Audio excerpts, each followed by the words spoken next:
Malayo na ang narating ng Pilipinas mula sa pagiging isang bansa ng Indios hanggang sa pagiging isa sa mga paparating na ekonomiya sa Timog Silangang Asya.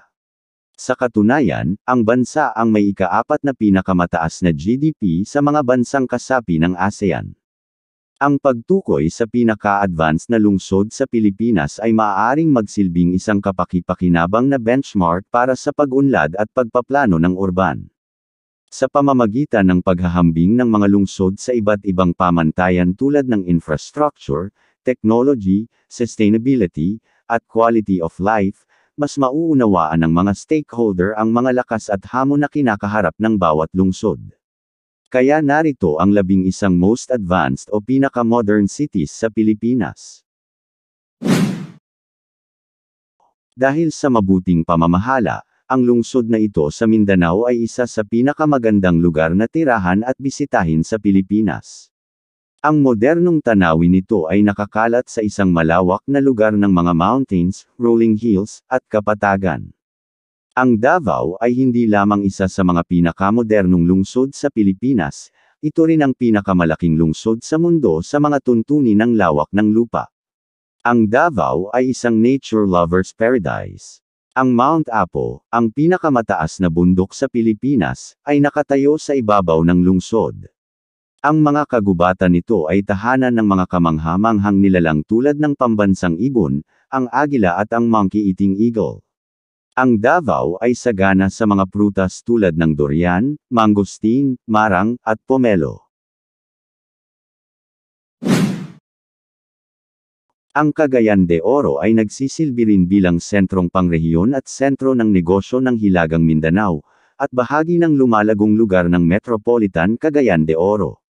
Ang ekonomiya ng lungsod ay higit na nakabatay sa industry, commerce, trade, service at tourism, kasama ang Lagindingan Airport nito na konektado sa ilang mahahalagang paliparan sa bansa. Ang CDO ay isang port city. Binubuksan ng daungan ng CDO ang lungsod sa maraming pagkakataon sa negosyo, na ginagawa itong sentro ng komersyal sa rehiyon. Maraming kumpanya ng BPO ang nagtayo sa lungsod.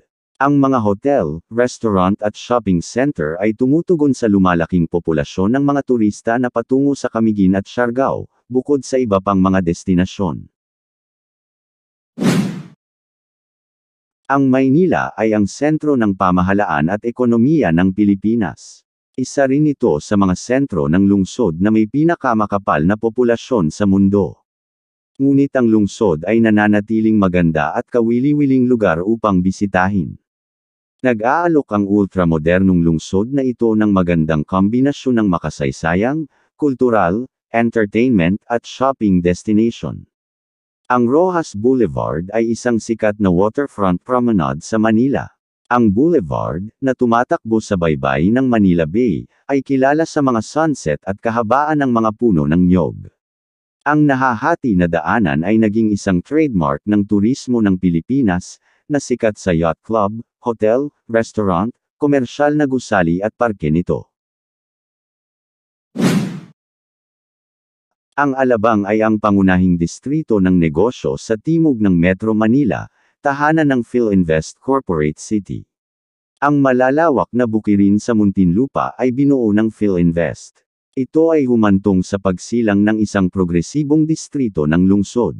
Ang PhilInvest Corporate City ay naging isang sentro para sa modernong pag-unlad ng lungsod na may mga business, residential, educational, and leisure establishments marking sa lugar. Sa kabaligtaran, ang Ayala Alabang Gardens, isa sa pinakamayamang komunidad sa bansa, ay matatagpuan din sa Muntinlupa. Binago ng mga developer ng real estate na PhilInvest at Ayala Land ang Muntinlupa mula sa malawak na damuhan noong dekada 1980, tungo sa isa sa kanilang mga pangunahing residential at commercial centers. Ang Iloilo City ay hindi lamang paraiso ng nature lover, isa rin itong highly urbanized na lungsod. Ang Iloilo ay nasa panay at isa sa mga gateway patungo sa pinakamagandang isla sa mundo, Boracay. Bilang kabisera, ang Iloilo City ang sentro ng komersyo at pamahalaan ng lalawigan.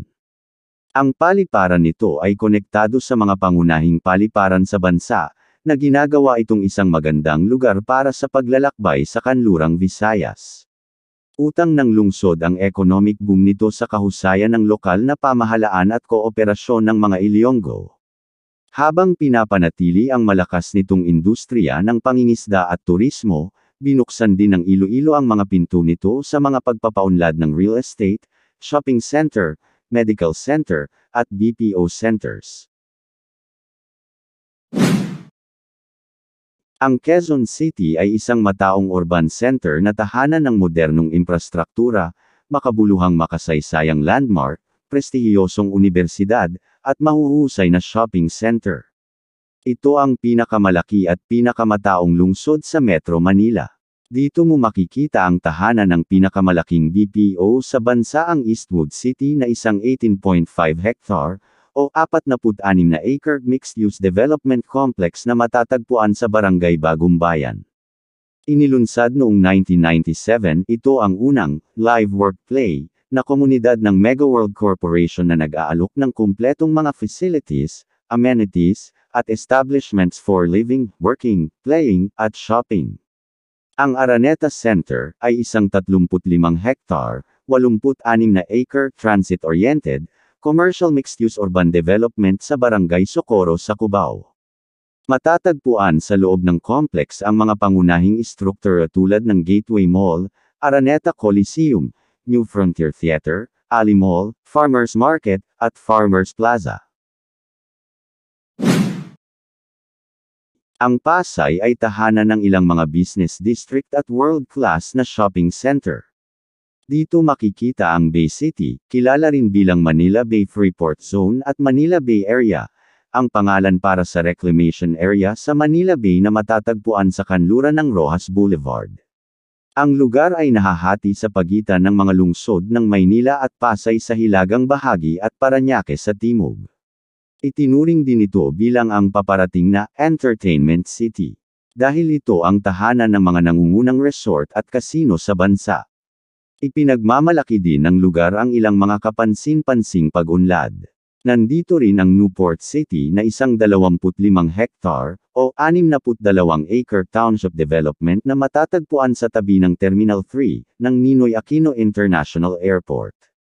Ang Newport City ay isang Megaworld Corporation township development at idinisenyo upang pagsamahin ang mga akomodasyon at libangan sa mga residences, hotels, at mall, ang unang ganap na pinagsama-samang entertainment complex ng bansa. Ang Ortigas Center ay isang sentral na distrito ng negosyo na matatagpuan sa loob ng hangganan ng Pasig, Mandaluyong at Quezon City.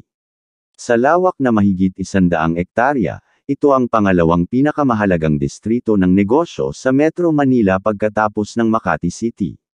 Ipinagmamalaki ng distrito ang pangalawang pinakamalaking supply ng mga premier office space, malapit sa 1.4 million square meters. Bukod sa pagiging isa sa mga pioneer business district sa Metro, ito rin ay itinuturing na retail capital ng Metro Manila dahil dito matatagpuan ang pinakamalaking shopping mall sa bansa hanggang ngayon.